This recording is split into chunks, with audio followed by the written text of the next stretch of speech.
the real world and the other world. I'm Jeff Stein with today's Iowa Politics Report.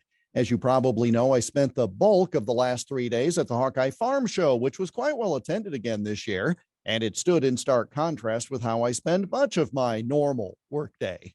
Folks from all walks of life and all ages were there. Vendors told me that these farm folks were feeling good about things and looking to spend some money after a couple of years of COVID-related uncertainty.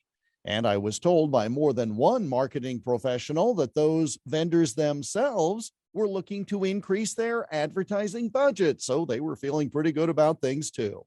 You'd see at times 4 generations of families making their way through the exhibits. You'd see others who met up with friends they only see once a year at the show, but they picked up the conversation like only a day had passed between visits.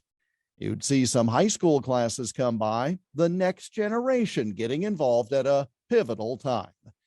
Now, don't tell my bosses, but it was frankly an all-around good time with good people and lots of optimism.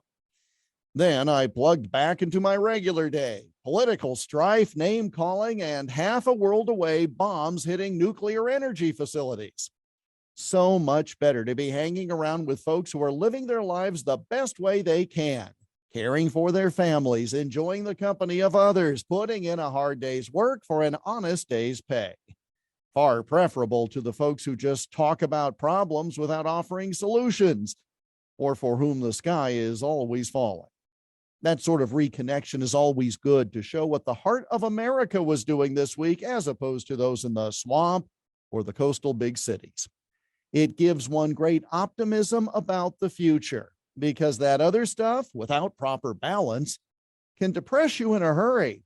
And that's the Iowa Politics Report for Friday, March 4 on Twitter, Instagram, Getter, and Parler at Iowa Politics. I'm Jeff Stein on News Talk 1540, KXEL.